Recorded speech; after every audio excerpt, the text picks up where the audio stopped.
that, I'm going to, Okay. can you go to the first slide? Yeah. Yeah. There we go. Sorry, the recording in progress threw me off. We're good now. Okay. All right. I'm Can going to everybody see turn, that? It actually worked? I Good. can see it. Okay. Yay. All right. So I'm going to turn my camera off now, but I'll be back. All right. So our session, this is session 1 of 3. And Kathy Ball and Debbie Deneau have prepared it for the Delta Local Immigration Partnership. And today is our first session, April 7th, 2026. Next, please. We would like to begin with welcome and acknowledgements. Kathy and I live in Chilliwack. We are honored to live, work, and play on the traditional, ancestral, and unceded territory of the Stalo Coast Salish peoples. We appreciate the help given to us from Angela and Lucas, and we acknowledge and respect the communication skills you already have. So you is all of the people that have joined the workshop. We recognize that you are in professions where you're already working very hard to communicate with people. We are here to help you add to your skills or maybe reframe some things in your everyday practice to do with communication. And then I'll go back to Angela and Lucas. Lucas, thank you so much for connecting us with this project. And Angela has really helped us in the background, so we appreciate that as well. I'm going to continue with a couple more slides that talk about what we'll be doing and learning during this session. I'm going to read every slide. And I do that because I believe it's a best practice and because I don't like to assume that everybody in a Zoom room can read or keep up with slides. And so it's my contribution to accessibility. Question, what will we give you through these workshops?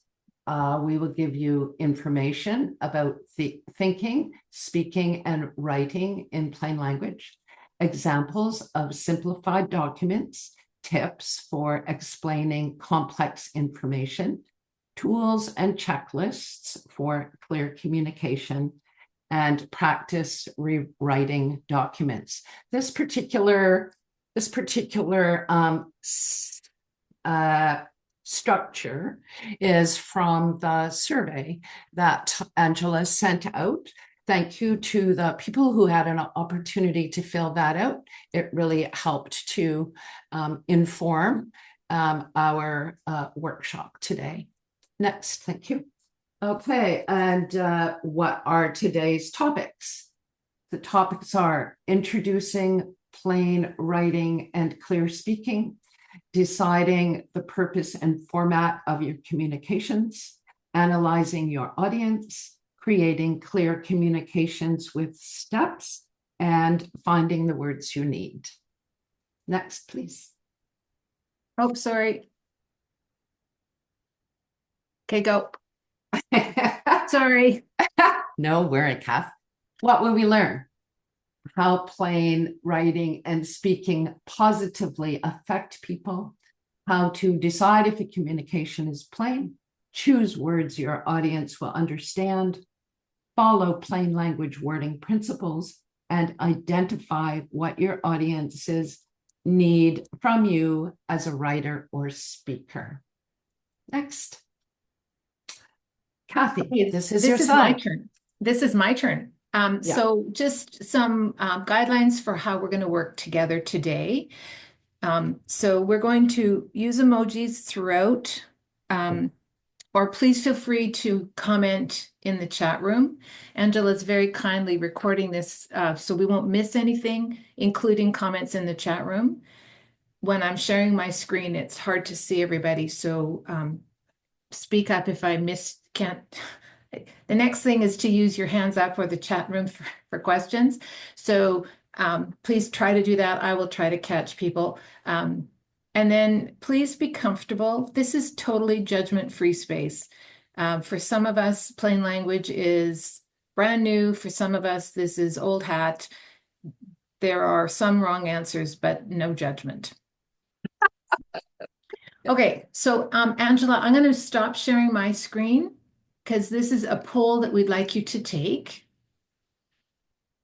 And as soon as Angela gets it up, one of the things about learning is you need to know where you are before you know how to move forward. So this is a really straightforward, simple little poll. I can read the three choices. I don't know what plain language is. I do know what plain language is. Sorry, I don't know what it is. I know what it is, but don't use it. I know what it is and I use it. So Angela, I don't know if they need any explanation about how to use this poll thing. Oh, we're getting it. Okay. Yes. So you can essentially go to menti.com, put the code in. I think there's a mistake here. I don't know what plain language is. I do know what plain language is, and I know what plain language is and use it. So apologies for that mistake. That's but okay. just know the second one is I do know what plain language is. But the second one should read, I do know what plain language is, but I don't use it. Oh, okay. Right? So you can either don't know what it is, you know what it Got is, you. but you don't use it, or you know what it is and you use it.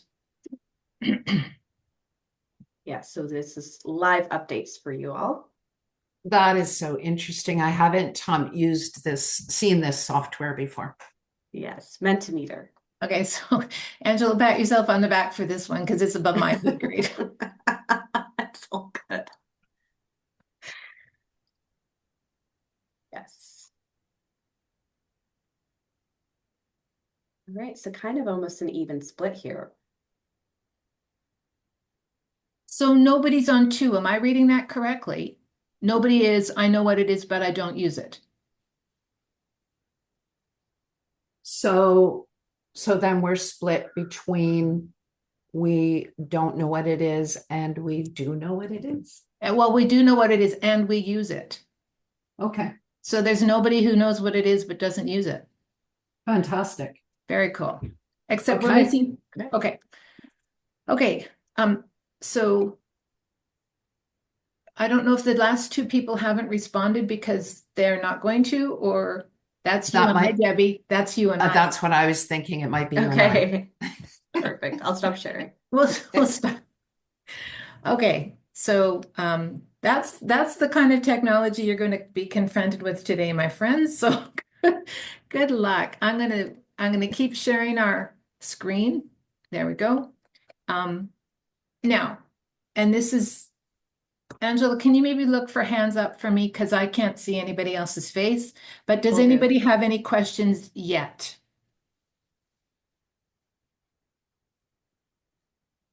I do. Go ahead, Lucas. Because it might be something that I also encounter often, and some others may ask, what's the difference between clear language, plain language, clear English, simple English, plain English, all those words? We'll talk about that. It's Okay, coming up. It's coming up within the first section. Awesome. Thank you. Keep that question in your mind because if we don't answer it, we've done our job. We've done a great job, seriously. Okay. Am I missing anybody else, Angela? No? Okay. Nope. Okay. Debbie, over to you. Thank you. So this is section 1, and it's an introduction to clear writing, speaking, and thinking. We often think about plain language in terms of writing, but to be helpful for you, and because we believe it's important, we are including clear speaking along with plain language and clear thinking, because they all work together. So that's why the name of this, that's why this particular section is named the way that it is. So here are some statements that Kathy and I truly believe. And the first one is access to information is a human right. Now, Kathy and I both have a literacy background. And so that statement is very meaningful to us. And it speaks of our obligation to do our best to provide information in ways that people can access and use. Second, plain language is intentional, strategic, and respectful. There are processes. It's not about making things super simple because there's kind of this imbalance between people who know more or people who know less. There's no attitudes like that in plain language. It is highly respectful, and there are processes to follow, which makes it strategic. And we all decide whether we're going to practice plain language principles or put them into place or not. The third point is, and this is definitely for me a really strong point, it's not nice to do. It's not just kind, it's really imperative. And so, I hope as we go along through these sessions that you'll join us in that thinking or challenge us. Okay, next, please, Kat. So this is the internationally accepted plain language definition. I'll read the slide and then I'll make a couple of comments. Communication is in plain language if its wording, structure, and design are so clear that the intended audience can easily find what they need, understand what they find, and use that information. This definition has been accepted by, I think the current count that I could tell is 21 countries. And it's also, that definition or slight variations are also included in Canada's accessibility work, sort of at a federal level, provincial level, local levels. And so it's very credible. An acronym, one of Kathy's favorite acronyms as a way to remember this definition is LUNA. So it's LUNA. And it reminds us that our audiences would like to locate information, understand that information, and act on it. And then to address your question, Lucas, we want to acknowledge that we do have different words for this practice and body of knowledge. And from our perspective, for Kathy and I, you are welcome while you're working with us to use plain language, plain writing, clear design, plain speaking, whatever suits you. The two most common ones that we're aware of are plain language or clear language and design. The acronym for clear language and design is CLAD, C-L-A-D. Some practitioners stay away from the word simple because for some it feels or sounds demeaning. If the word simple is a respectful term for you and it's helpful for you in your context with your team, then we're not going to judge you for that. Next, please, Kathy. Some benefits, because, there are so many, are with plain language, more people gain more information, and that is fantastic. Readers understand your message the first time. That is fantastic as well.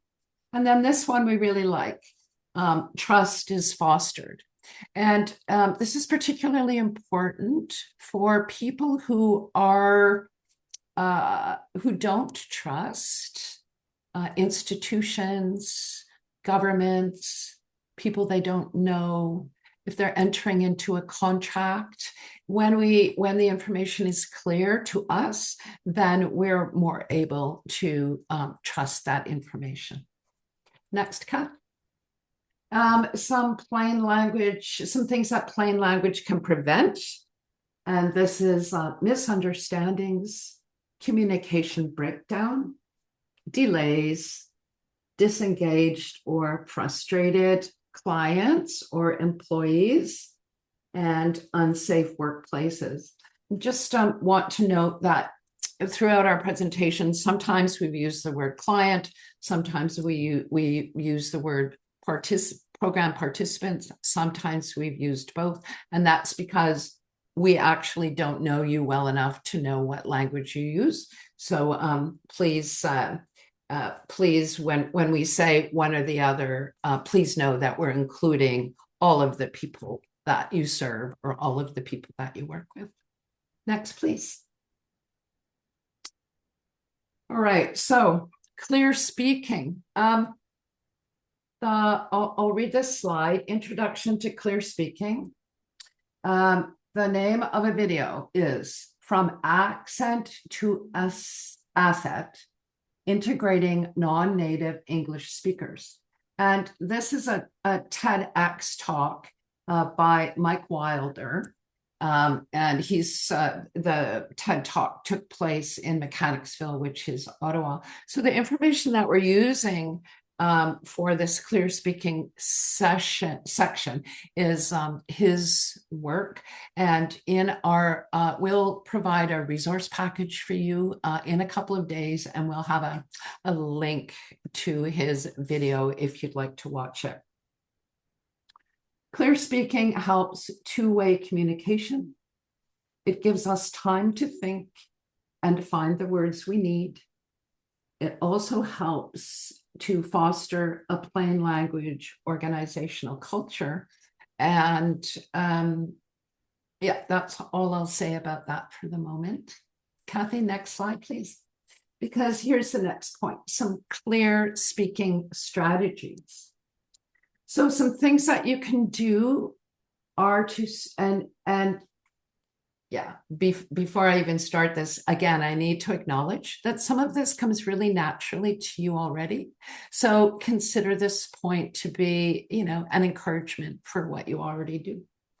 So speak slowly enough to say each word clearly. Choose not to use formal academic terms and jargon. Provide a feedback mechanism for people to let you know if they don't understand. So this is a way for checking for understanding. And then listen to, remember, and use words your audiences understand. We have also, or your clients understand. We also in our presentation have used, I'll just add to clients, program participants, audience, or audiences. Next, please. More strategies. Understand that sometimes clear speaking takes more words, and that's the case for plain writing as well. Sometimes it takes us more words to explain something. Include a feedback mechanism, a repeat of a point. And then an idea is to help each other explain words or terms by asking, what does that mean?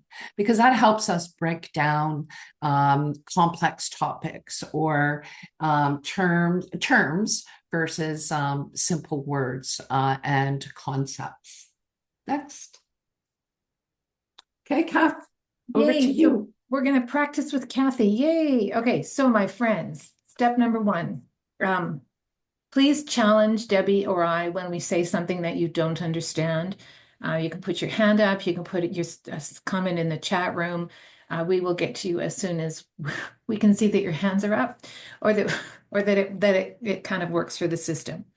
So I'm going to read something to you, and then I'm going to show you the next slide. So if you can listen to this.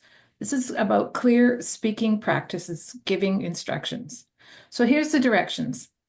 Take this bag of potatoes, peel half of them, put them in a pot of water. So do you have a visual about how you might understand what I just asked you to do? Was it that? Describe the slide, please, Kathy. Absolutely. So on the slide, the words are just what I wrote. Clear speaking practice giving instructions, directions. Take this bag of potatoes, peel half of them, put them in a pot of water. And on the right-hand side, there's a pot on the stove that's filled with water and potatoes. Each potato has half of the peel off and half of the peel on. So I'm going to stop sharing for just a sec, and I'm going to just invite you to think about how you might have given that same set of instructions more clearly. So what I'd like you to do is I'd like you to explain the word diaspora. I'm going to give you 30 seconds to think about it, and then we can share your answers. So please put your hand up when you're ready to share your words. This is about clear speaking practice. So how would you explain the word diaspora to your audience? I'll give you 30 seconds to think about it. You can share our answers. So please put your hand up when you're ready to share. And I'm just going to stop my sharing again so I can see your guys' faces. And you are on the clock.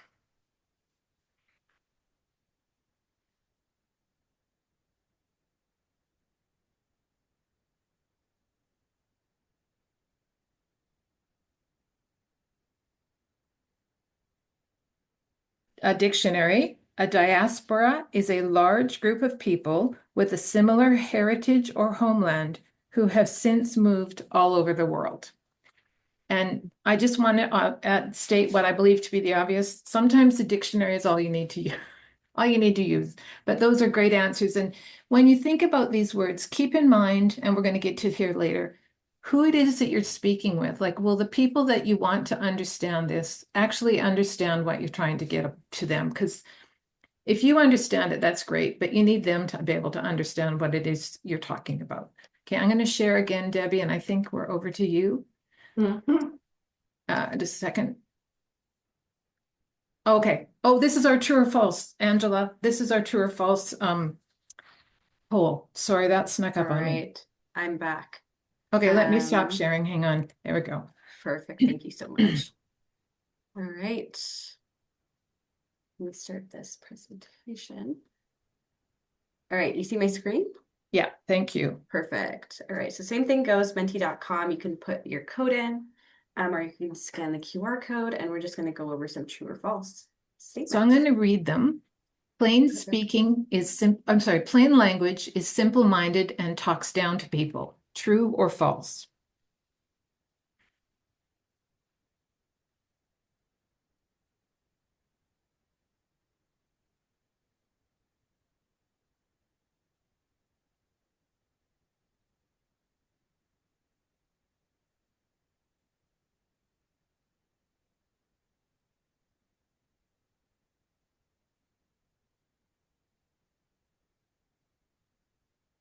So we have 10 true, 10 false, 1 true.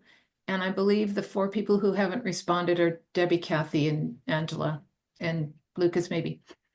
And so then the next one is plain language takes too long and costs too much.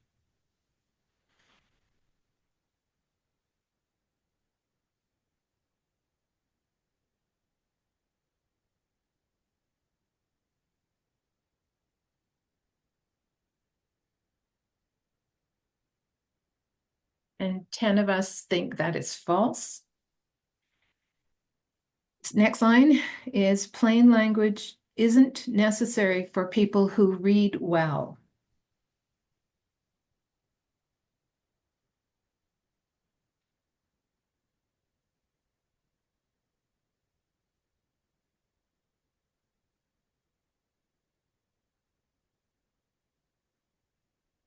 And 10 people think that's false, and 1 person thinks that's true. Next one, plain language isn't good for legal or technical terms.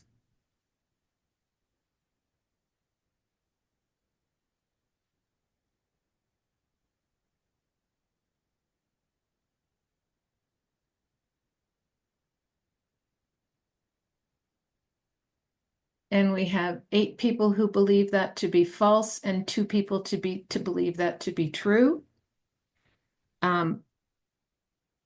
Plain language can help people fill in forms correctly.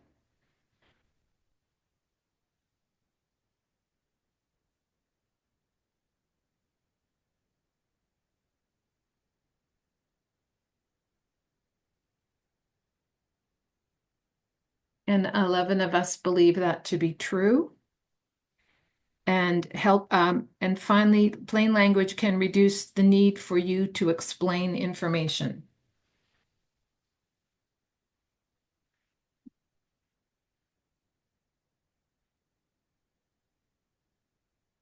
And, oh, sorry. 10 people believe,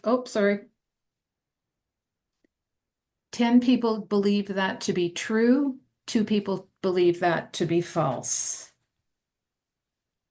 Thanks, Angela. And I'm just going to put that back up on. The plain language is simple-minded and talks down to people.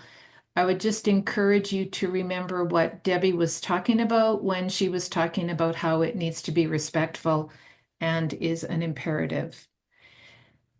Plain language takes too long and costs too much. Sometimes it feels like it's taking too long because sometimes you need more words. And it isn't necessary for people who read well. Nobody's going to tell you they don't know how to read. So that point seems to me to be taking an assumption into consideration. And who amongst us understands legal or technical terms? And so anything you can do to simplify them would be helpful. Put them in plain language would be helpful. Yes, you can do forms more correctly. And if you can create documents and communications that are clear speaking, clear thinking, clear writing, we would hope you wouldn't need to have need to explain over and over again. Okay, so hang on a sec. Okay, so, and I think I just didn't share that well. Sorry, my friends. So I'm going to share. Are there questions?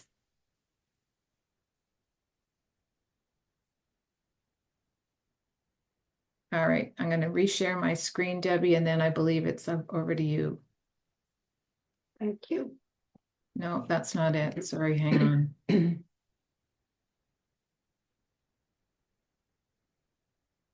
What a messy screen. Sorry, guys.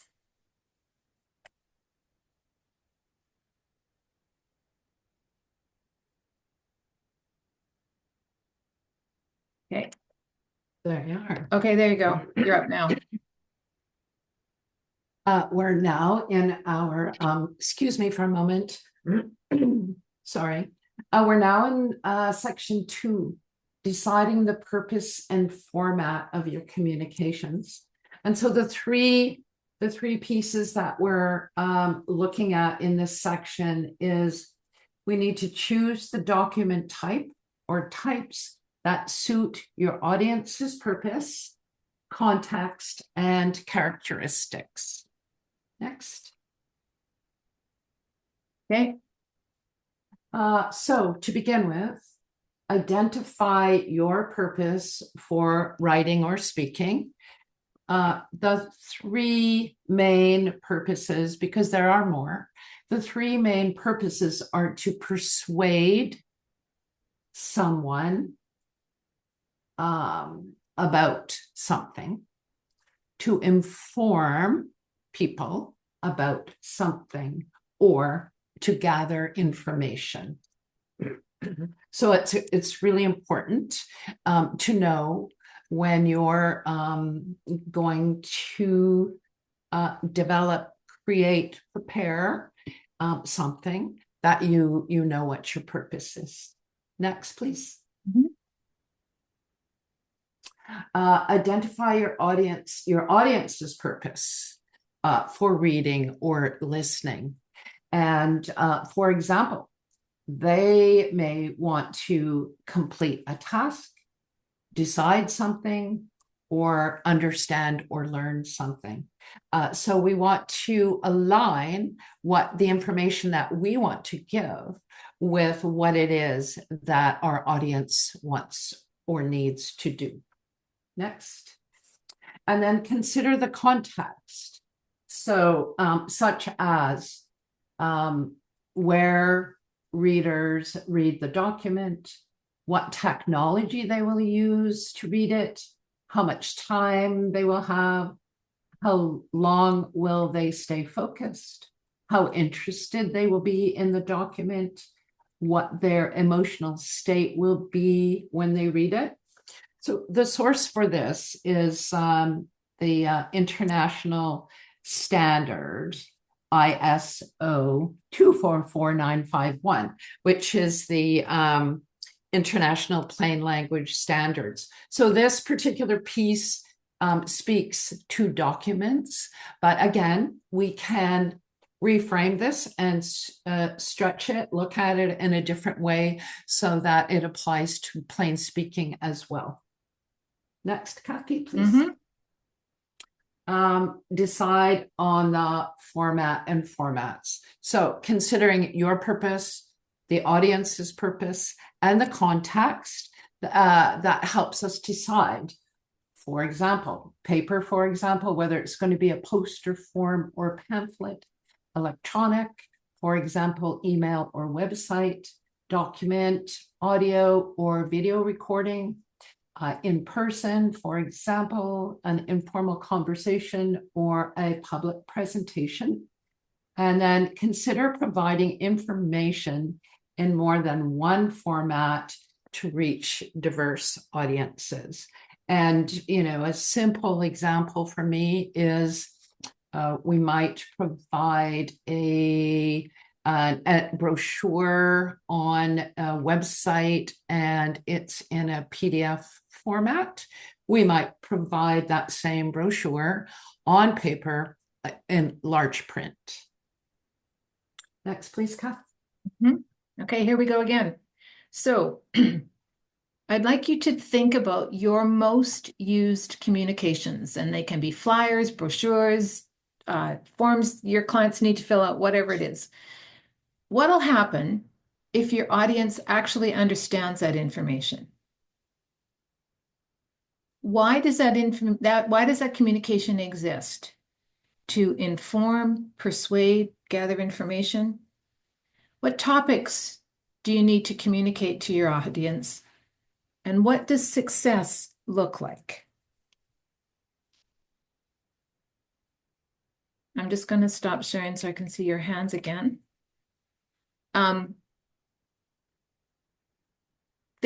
Those are just basically things to think about, but are there questions up until now?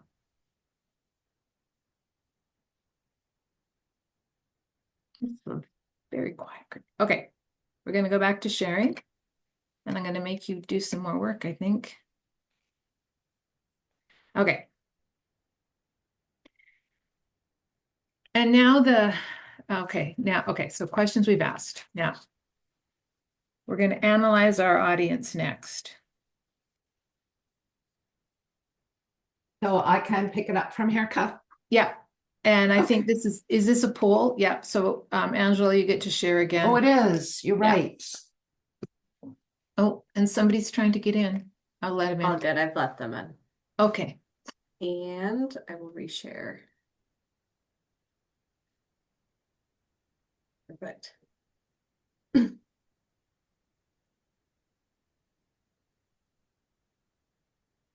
So how would you describe your current knowledge and use of audience descriptions or personas? So don't know what they are, I know what they are, but don't use them, and I know what they are and use them.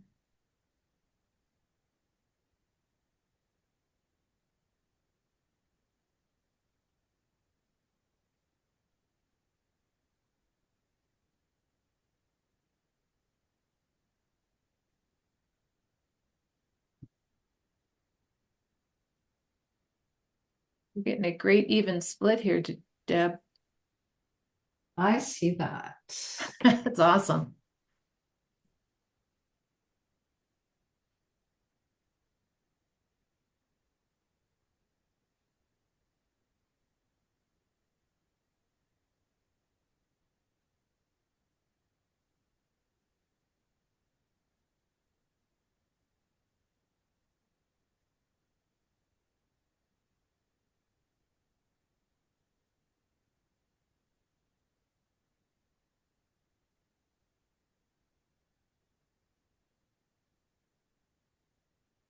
So Deb, 11 people seems to be the max that we get to respond.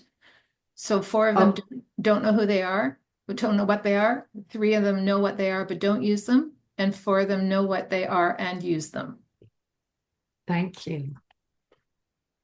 Okay, so I will share again. Hang on one sec. There we go. Thank you. You could just leave this slide there just for half a second, please. Of course. I wanted to just say thank you for your participation in the polls, and they're not mandatory, but it really does help get Kathy and I. It helps give us more information about you because we don't know you. So yeah, so we appreciate when you participate, ask questions. Add in comments, participate in the polls. So just a quick acknowledgement and thank you. Okay, next, please, Kath. Okay. So this section is about our audience. And one of the very key things about plain language is that it's audience focused.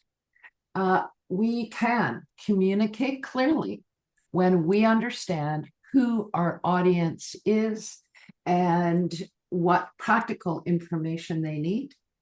We develop empathy. And I'll just stop there for a moment to talk about empathy. One of the things that happens when we really focus on who we're providing information for is we can develop an understanding of what it's like to be in their situation. So let's just say a letter from I'm going to pick Revenue Canada, and for people who are not expecting a letter from Revenue Canada, we might react happily because maybe we think there's a check in that envelope, or we might be, full of terror because we're behind in one thing or another. So something that's helpful is for, and I'm not, this is not about Revenue Canada. It's about how we react to information. So my next point is, if I were to work for Revenue Canada or some other organization where people are receiving, great news or bad news, if I understand how this information is going to affect that person, then that develops empathy within me, and then that helps me to be thoughtful about what I write, what information I provide, and the tone that I use. So the empathy piece is really helpful. So for you, learn who your audience is. Always keep your audience in mind. And a strategy to use are these audience descriptions or personas. They come in various forms. It can be a few quick points about your audience. It can be paragraphs of descriptions that describe them, or it can be sort of a one-page snapshot, which often is called a persona. Next, please, Kath. So this is an example. As Kathy and I were preparing these sessions for you, it was really important for us to have some understanding of who you are and what you might need.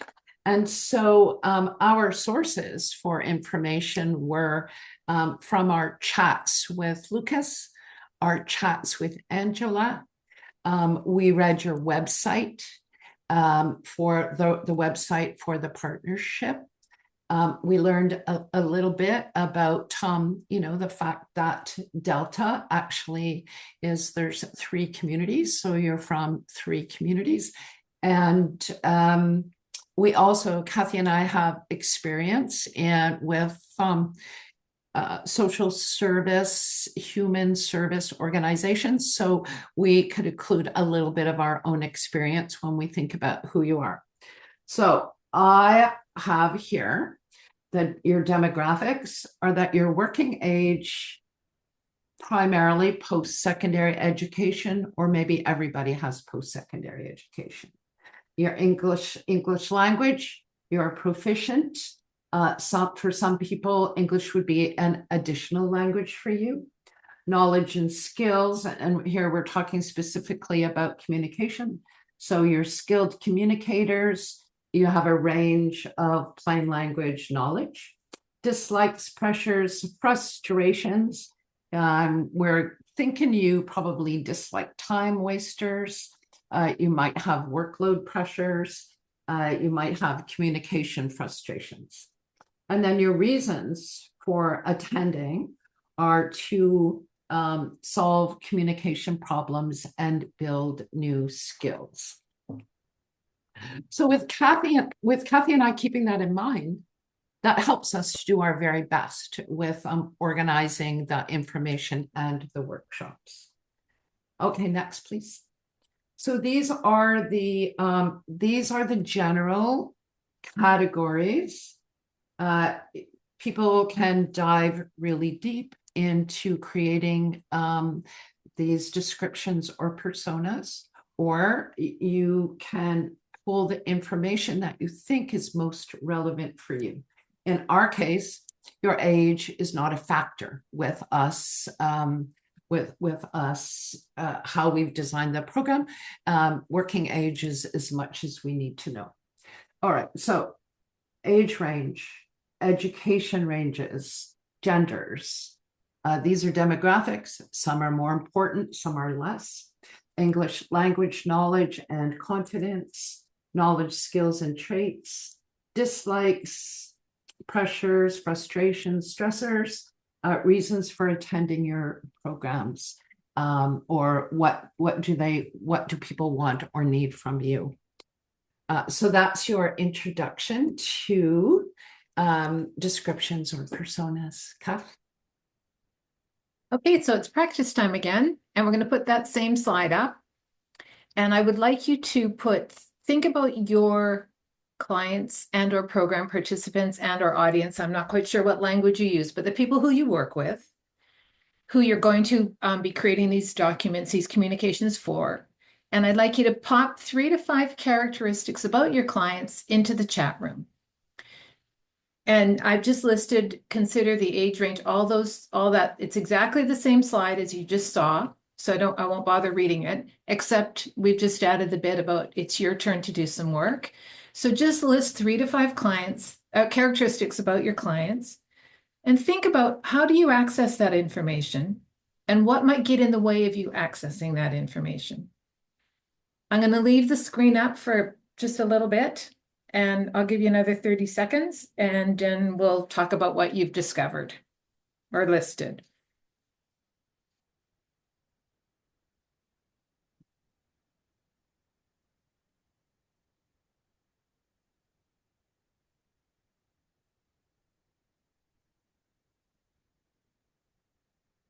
is a path you can follow to go all the way through. And I think if we can remember what Debbie was talking about earlier in the day about choosing your words carefully. And it might take more words than less to explain the communication.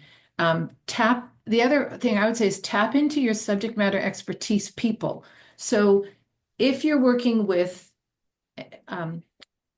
English as an additional language people, perhaps if you were to tap into somebody who speaks their language of origin to use as a person who could help you determine what words make sense to that particular culture, that might be helpful. Yeah, but I think too, Chris, as we move through the next couple of sessions, one of the things we're going to look at is how to break down complex tasks or complex communication. And it might be that that's a place we can spend a bit more time diving into how do we do this for the diversity of the communities that we're faced with. Okay, so section 4 is called Creating Clear Communication with Steps. And I think this is a Debbie thing. Yes, it is. Thank you.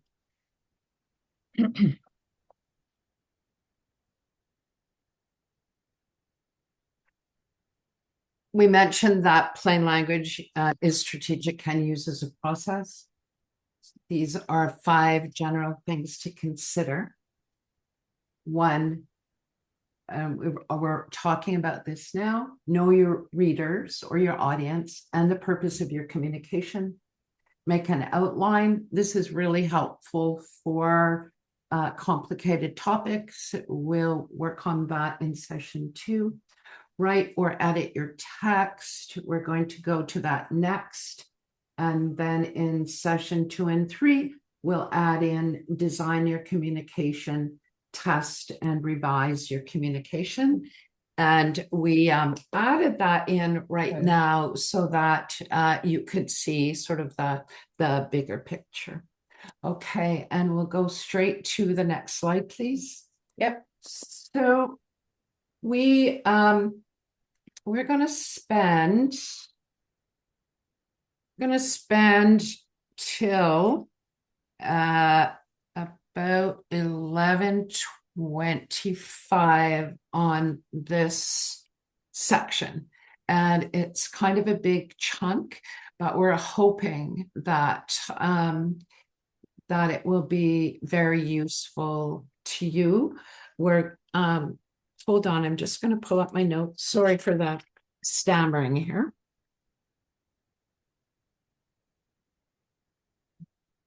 All right, so we're going to look at some wording principles, some examples of texts where there's too many words. We're going to look at sources for finding words, and then we're going to do some practice again. We're really committed to being finished at 11:30. So we'll thoroughly present the information without speeding up the language, right? Because that's part of what happens, that we speed up our language and then it's more difficult for people to understand. So some wording principles. For plain language, use familiar words, which are words that are familiar to your audience. Only as many words as you need. A positive tone. Short sentences, which are 15 to 20 words generally, and 1 topic per paragraph, because with plain language writing or speaking, we break information down into manageable chunks, we call them. Next, please. So this is a real life example for Debbie. It says, hello, Debbie. This is Trisha. A company, I've taken the name out, a company customer support specialist. I'm here to assist you with your concerns. I apologize for the inconvenience you've experienced with the repeated billing errors on your account. I understand how frustrating this must have been, and I'm truly sorry that despite previous assurances, the charge reappeared. let me provide you with an update on the actions taken to resolve this issue. Our team has thoroughly reviewed your account and can confirm that both the NHL Center Ice and NFL Sunday Ticket services were permanently removed from your account as of January 16th, 2026. We have ensured that no further charges will be applied for those services going forward. Next slide, please. So I critiqued, reviewed, gave some thought to that information with wording principles in mind. And there are more wording principles, but this is a start for you today. And so the strengths were, I am the target audience, right? The intended reader. So I understood the words. I was fine with that. The tone was positive. It was friendly. And they gave me the information that I was looking for. It was practical. Improvements I would make is that there were 144 words, and I felt like more words were used than were needed. Under use short sentences, the sentence lengths weren't too bad, except one was more than 30 words. The problem with long sentences is that when a sentence is long, there's often more than one thought in the sentence. And for clarity, we like one thought per sentence. The other thing is when a sentence is really long, we forget what the beginning of the sentence is by the time we get to the end, especially when there's a lot of additional detail or extra words in it. So it helps understanding when sentences are shorter. And then the other one is use paragraphs of one topic, small manageable parts. So I rewrote it. Next, please. Mm-hmm. So now we're at 75 words. I also removed the line about we understand how frustrated you are, because I didn't believe that, because my family, in fact, are the only people that really understand how frustrated I am. So I'll read the revision for you. Hello, Debbie. This is Trisha, a company customer support specialist. I apologize for the inconvenience you've experienced with the repeated billing errors on your account. I'm truly sorry that despite previous assurances, the charges reappeared.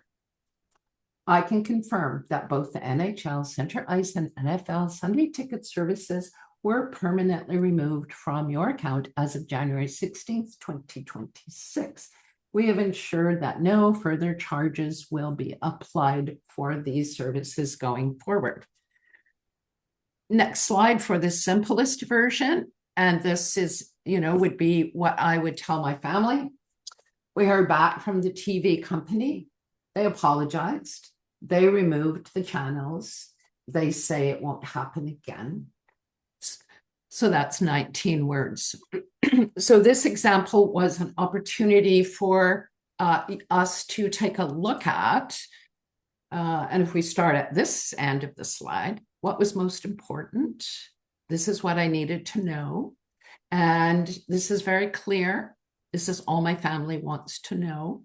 And so sometimes when we write, we include extra things because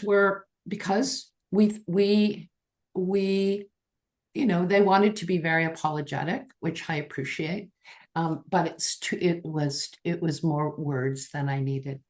Next slide, please. Sources for finding words that you're looking for. Thesaurus is helpful sometimes. Dictionaries are sometimes helpful. AI translation apps, and my understanding, and I really don't know anything about them, but my understanding is sometimes it's hard to know if the translation is correct. So what we recommend is that people find a subject matter expert. Short form acronym is SME, but somebody who has the expertise when we don't have expertise, because then we don't have to second guess ourselves, and then we can find ways to that helps us be accurate with our information. Microsoft Word editing can help sometimes because it will reduce words, make things clearer with active phrases versus passive, which we'll talk about next time. And then other sources for finding your words are teammates, your networks, your clients, and program participants. And one that I didn't have on the list here is there are writing programs such as Grammarly that are helpful as well, because it'll suggest alternative words sometime. Next slide, please. This is an AI example, and I decided to see what AI would say or is a plain way to describe people of color. And so the short answer, people of color is an umbrella term used to describe people who are not considered white in societies where whiteness has historically been treated as the dominant or privileged group. And then the plainest version, people of color means everyone who is not white. And within this, when I kept asking AI, what does it mean? What does it mean? May I have a plainer version? It provided some additional information. And so it covers what the term means, why it exists, the important nuances, why people use it, and what it doesn't mean. So this would be an example where I don't know, because I don't work with the same clients that you do. I wouldn't know whether this is correct or not, but I could take this to people who do know and ask for their opinion, because if I wanted to use that term and understand that term and use it with people who don't know what the term means either, then this would be a good starting point for conversation. Next. Okay. Kathy? I'm next. I'm up. Okay. I know. Kathy, I just want to note that it's 11:50. Okay. So I'm going to move faster than we planned. Well, no, you have 10 minutes. Okay. Enjoy. Enjoy. The problem with being having information that you want everybody to know everything about is picking and peeling off the bits that are really important. So as I read this slide to you, I want you to think about what is the central message. So here we go. When writing or communicating with people, it is important, in order to ensure clarity and understanding, that the speaker or writer makes a concerted effort to ensure they omit and remove any and all unnecessary words or phrases that they might have used. I'm going to stop sharing, and I'm going to ask you, what do you suppose they meant? And I'm going to put that, actually, hang on. There's somebody in the chat room. Debbie, Chris has got amazingly AI like ChatGPT and Gemini actually provide quite accurate translations, a lot of times better than professional translators, as they might miss the industry context. That's good to know. That's good to know. Okay, it is good to know. My question to you folks is what, and I'll put the screen back up because it doesn't matter that you don't remember. What does that mean? What is the central message in that, how many words that is? Are you ready for the winner? And the winner is ensure clarity or remove unnecessary words.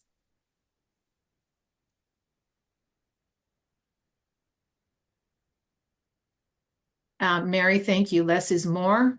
And Eric, Mhm, use plain language to communicate. Yeah, excellent. mhm, Excellent. mhm. Thank you, ladies.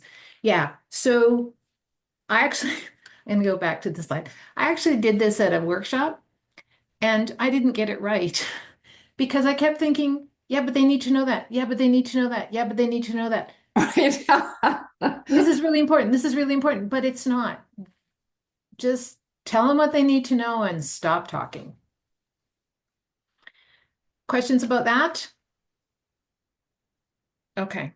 So one of the um, other pieces that are, and we've already referred to the diaspora, but one of the pieces that Angela gave us that felt really like a big deal is how you can use plain language to describe words that are or explain words that may not be easily grasped by your constituents. And so we've got the two SLGBTQI services: colonialism, diaspora, gender identity, people of color, radicalized folks, and sexual orientation. This list, the deeper you get into plain language, the bigger that list is going to get. So we're just going to take little bits and pieces of it today. But I'd like to invite you to do a bit of work. Once again, I'm going to give you some time to do this. Don't forget that plain language may not mean fewer words. Keeping your audience in mind, and by audience, the people you work with, your clients, your participants, that language. What alternatives can you come up with for the word colonialism? Creating an alternative words list is an ongoing process. So part of what we'd like you to do over the next couple of months while we're together is just take note of the words that you feel like need alternatives, so that when you say colonialism, if you get that blank deer in the headlights look, you need to change how you say that. So the word is colonialism. You have 30 seconds. Come up with how you might explain that to your community.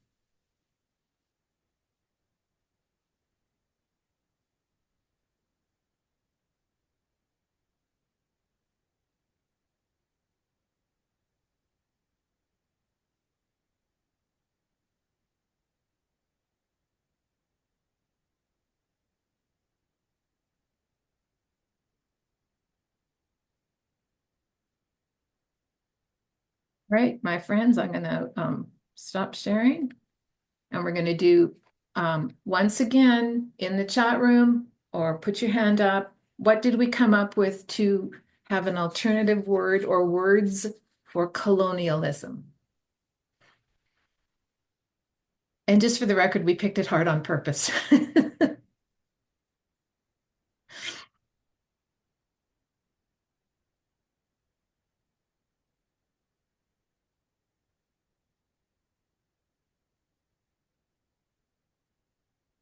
Okay, here we go. James says government empire building. Lucas says foreign control, maybe.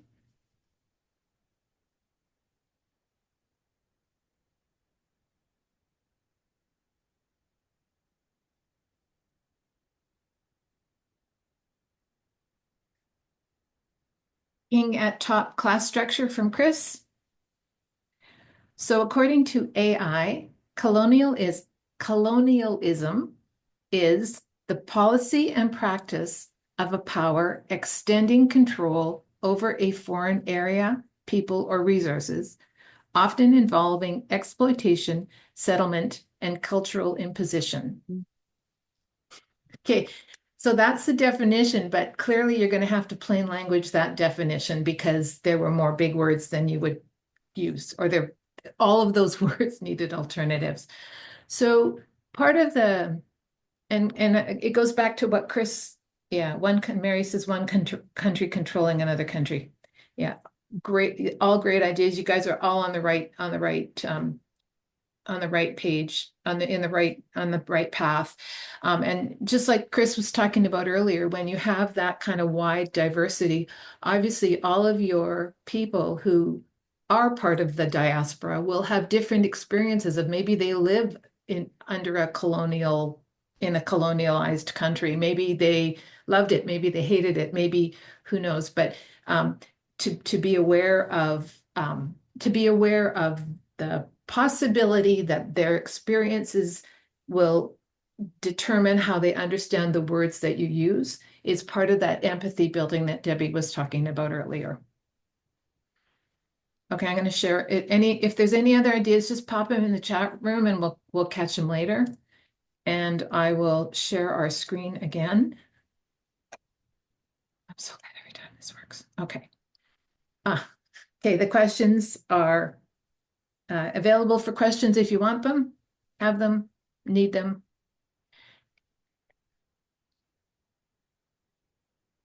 Okay. Bye, Melanie. Have a good day. See you again. Melanie has to leave, so she said thank you. All right, and the case. Okay, so now we're at the summary and feedback section, Debbie.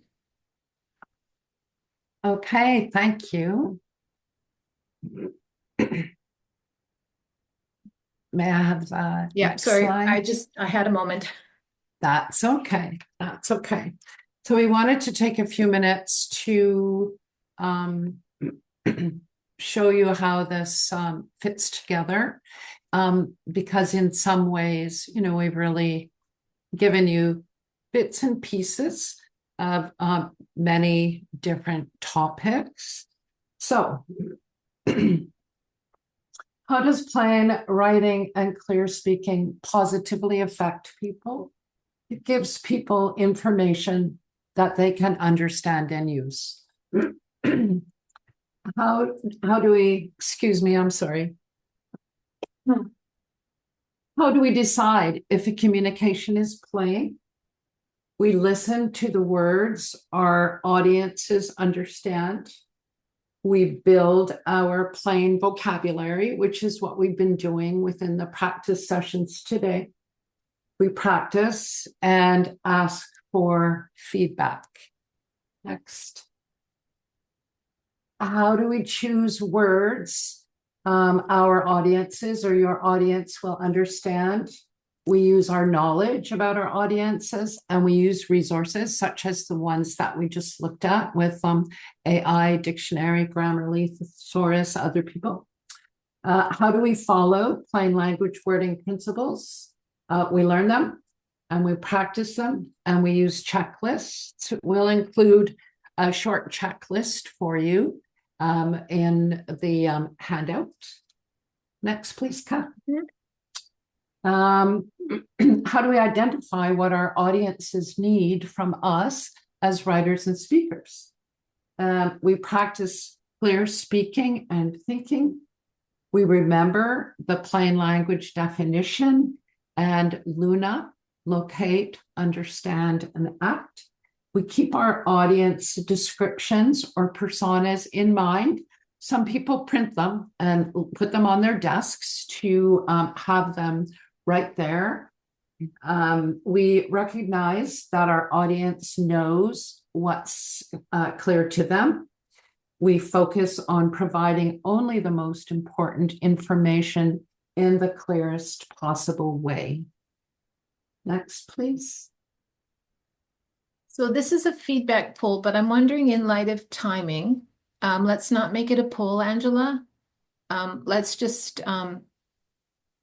if you could take a minute to think about what content was the most valuable to you today. These were the sections that we introduced you to: introducing plain writing and clear speaking, deciding the purpose and format of your communication, analyzing your audience, creating clear communication with steps, and finding the words you need. And what I'd like to invite you to do, rather than make this a poll, is could you just pop into the chat room and write down however many of those you found valuable today, with one little caveat that says, if this is new information to you, you might feel like you just got steamrolled by information.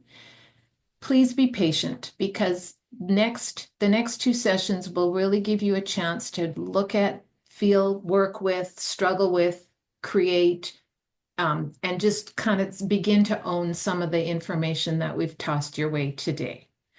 So I'm going to leave that up for a couple of minutes. And if you just don't mind popping into the chat room and any kind of feedback, Angela was saying earlier that she has a feedback form that she will communicate with you. And so we look forward to that as well. So just have a quick look at that list.